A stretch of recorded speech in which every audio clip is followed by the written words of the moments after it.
चलो देखो यहाँ पर प्रोनाउन, यहाँ पर प्रोनाउन हम लोग पढ़ रहे हैं, जिसमें से प्रोनाउन के बारे में आपने ये पढ़ा था कि प्रोनाउन वह शब्दांश है जो संज्ञा के स्थान के बदले में जो शब्द प्रयोग किया जाता है उसे प्रोनाउन कहते हैं।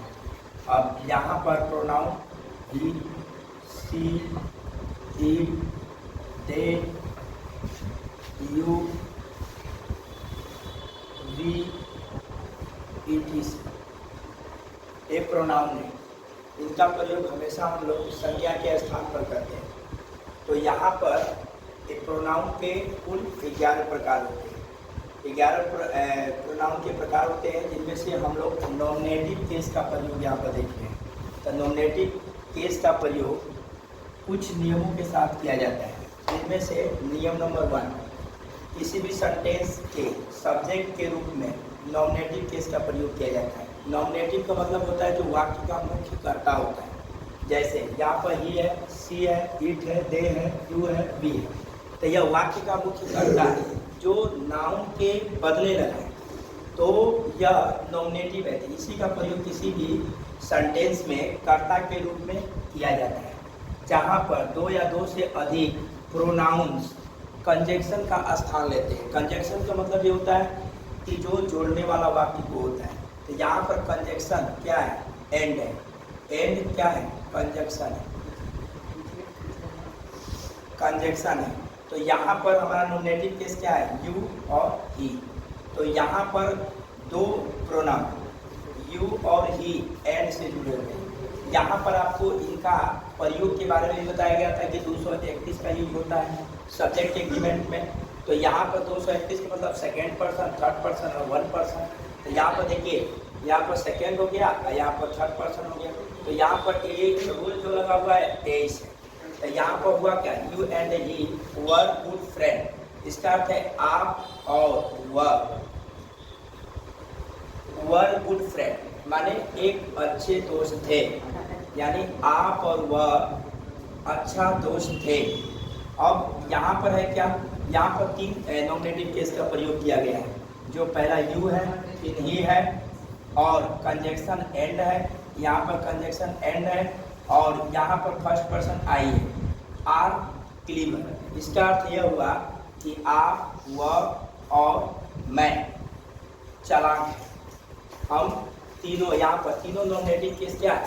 ये तीनों नॉमिनेटिव केस का यहाँ पर प्रयोग किया जा रहा है कि आप और वह और मैं तीनों चालाक हैं। तो यहाँ पर 3 नॉमिनेटिव केस का प्रयोग कंजक्शन के साथ किया गया है। तो ये रूल नंबर 1 के साथ यहाँ पर प्रयोग और नियम को लागू किया गया। अब यहाँ पर रूल नंबर नेक्स्ट है, किसी वाक्य में वर्ब कर्ता के रूप में हो तो यह भी नाउन के साथ, यानी कोई वाक्य में वर्ब कर्ता का रूप धारण करता हो तो यह नाउन के साथ कंजक्शन के रूप में प्रयुक्त की जाती है। जैसे अब यहाँ पर देखिए, यहाँ पर तो ये नॉमिनेटिव हो गया, करिश्मा एंड आई। अब यहाँ पर क्या है? Go the college everyday. तो यहाँ पर बोला है कि नाउन के साथ जो होता है वर्ब जो है कर्ता का स्थान लेता है। तो यहाँ पर कर्ता का स्थान यहाँ पर क्या लिया है? यहाँ पर करिश्मा और आई जो गो के साथ मिला हुआ है। तो इसका अर्थ क्या हुआ? करिश्मा और मैं गो द कॉलेज एवरीडे, यानी करिश्मा और मैं प्रत्येक दिन महाविद्यालय जाते हैं। तो यहाँ पर गो के साथ नॉमिनेटिव केस करिश्मा और आई का प्रयोग संज्ञा के रूप में किया गया है। ठीक है।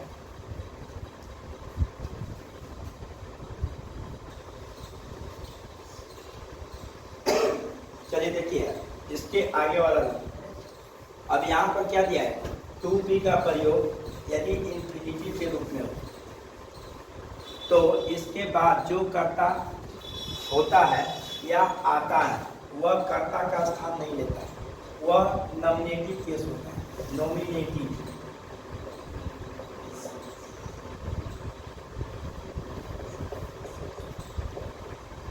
वह नॉमिनेटिव केस कहलाता है। यानी टू बी जब भी यूज होता है तो यह इंफिनिटिव कहलाता है। तो यह कर्ता का स्थान ही नहीं लेता है, नॉमिनेटिव केस का लेता है। जैसे देखिए, I would not want to be in. तो यहाँ पर देखिए टू भी है, इसके बाद ही आया है, तो एक आपका कर्ता नहीं है, एक कर्ता का स्थान नहीं लिया। यह जो लिया है नॉमिनेटिव केस का लिया, यानी एक प्रकार का यह कर्ता का स्थान आई लिया है और यह अपना नॉमिनेटिव केस के ऊपर में इसका प्रयोग किया गया है। अब इसका अर्थ क्या होगा? आई नॉट वांट टू बी ही, इसका अर्थ है कि मैं नहीं उसे चाहता, मैं उसे नहीं चाहता। अगला रूल है बी जैसे, यानी बी है, बी का प्रयोग is, am, are, was, were, has been, have been इत्यादि के बाद यदि जो कर्ता का प्रयोग होता है, यानी इन सब के बाद जो कर्ता का प्रयोग होता है वो भी एक नॉमिनेटिव केस कहलाता है। जैसे यहाँ पर इट इज आई, तो इज के बाद जो आई आया है नॉमिनेटिव केस, यदि इसका प्रयोग हम ऐसे कर देते कि ऑब्जेक्टिव हो जाएगा, क्योंकि मी ऑब्जेक्ट है, तो यहाँ पर हमको नॉमिनेटिव पढ़ना है। तो नॉमिनेटिव केस हमारा हमेशा यही होता है, तो जब यह इज इसके बाद आई आया तो यह हमारा प्रयोग नॉमिनेटिव की केस के रूप में हुआ है, ये सही है। लेकिन इसको जब यदि यहाँ पर हम आई के जगह पर मी लिख देते तो ये गलत है, क्योंकि यह ऑब्जेक्टिव केस कहलाएगा, जबकि हमको पढ़ना क्या है? Nominative case. अब यहाँ पर इट इज ही, तो ये हमारा वाक्य का प्रयोग सही है, लेकिन यहाँ पर जो आया है इट इज ही, तो यहाँ पर ही का एक ऑब्जेक्ट है, इसलिए ये गलत है। ये दोनों गलत है और ये दोनों सही है।